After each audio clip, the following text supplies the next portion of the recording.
今回はコイルファスナーを使ったこのように端が続きになっているポーチの作り方です。前回の動画でファスナーの入れ方を紹介したので、それの応用編です。端がこのように布も続きになっているので、すっきりした仕上がりです。大きさはミニサイズで、小銭入れやお薬ポーチ、アクセサリーケースなどにおすすめです。出来上がりサイズは横が9センチ、縦は 4.5 センチです。小さな端切れですぐにできるのでおすすめです。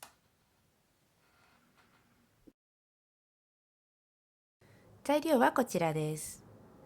横20センチ、縦12センチの布が1枚と25センチぐらいのコイルファスナーの1本、それとスライダーです。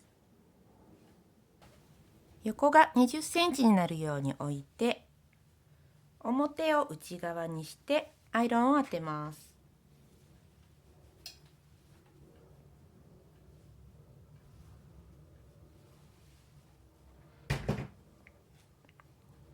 ここにファスナーを挟みます。両端はこのように出るようにして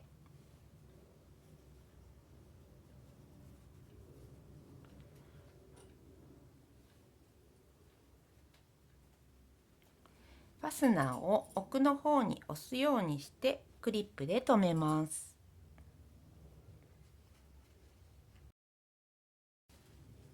ファスナーをつけるのが不安な方は、この出た部分を少し長めにすると良いです。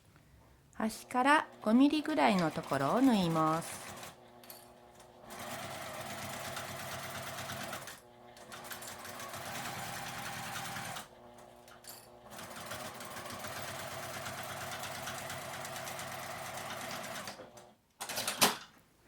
ファスナーの段差になった方が表なので、表側の端を縫います。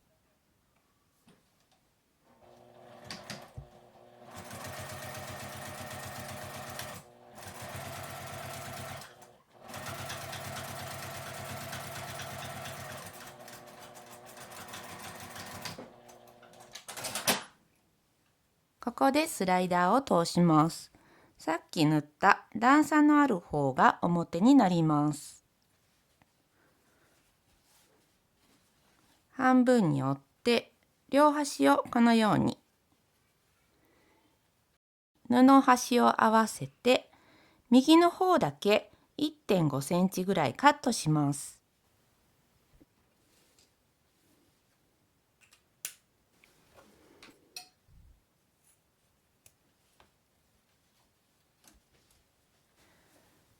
合わせるとこんな感じで段差ができています。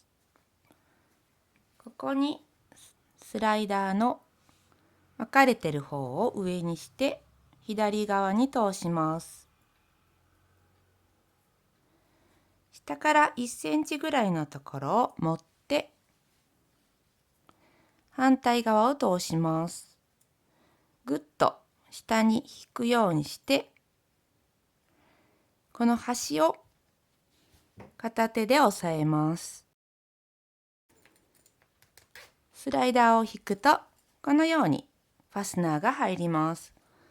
少しだけ布に段差があるかもしれませんが、ここは気にしなくて大丈夫です。もう一度はめてみます。このように右側が 1.5 センチ短くなるように切ってスライダーを通します。1センチぐらい下に余裕を持たせて、そこに指を置きます。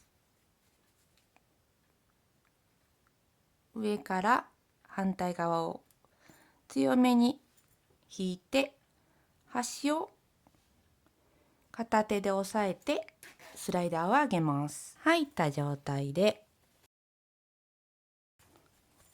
裏側を出して、このスライダーのある方に布縫い代を倒します。余ったファスナーは切り取ります。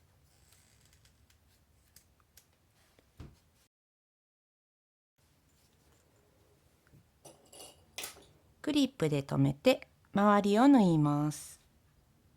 返し口を作りたいので、表と裏を確認します。このスライダーの見えてる方が表で、こっちが裏です。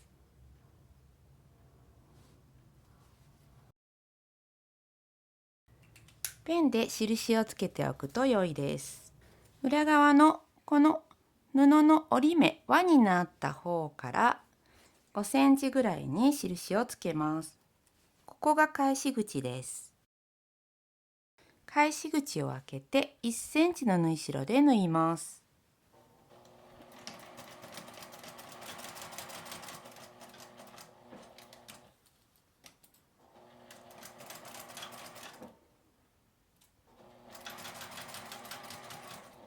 ファスナーのあるところは縫いにくいので、手回しでゆっくり回すと良いです。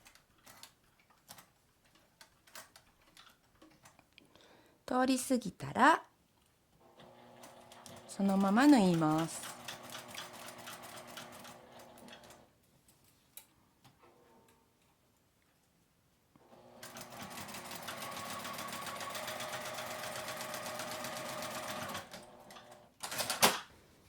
角のところと表の底のところを5ミリぐらいカットします。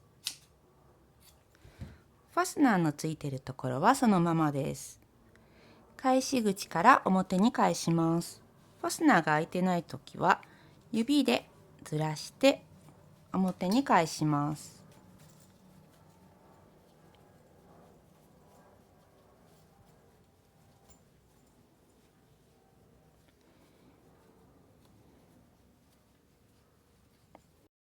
返し口の端のところは1センチ内側に折って端を縫っておきます。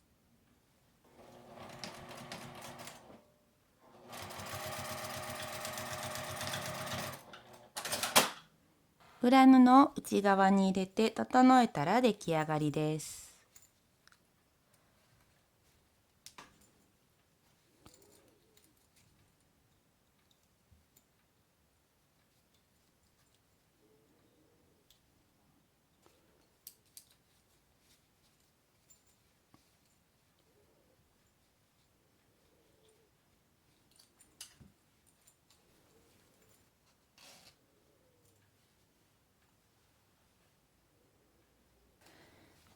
ファスナーのところに、これはダイソーで売っているものですが、このようにクリップのついたものやキーホルダーパーツなどをつけると便利です。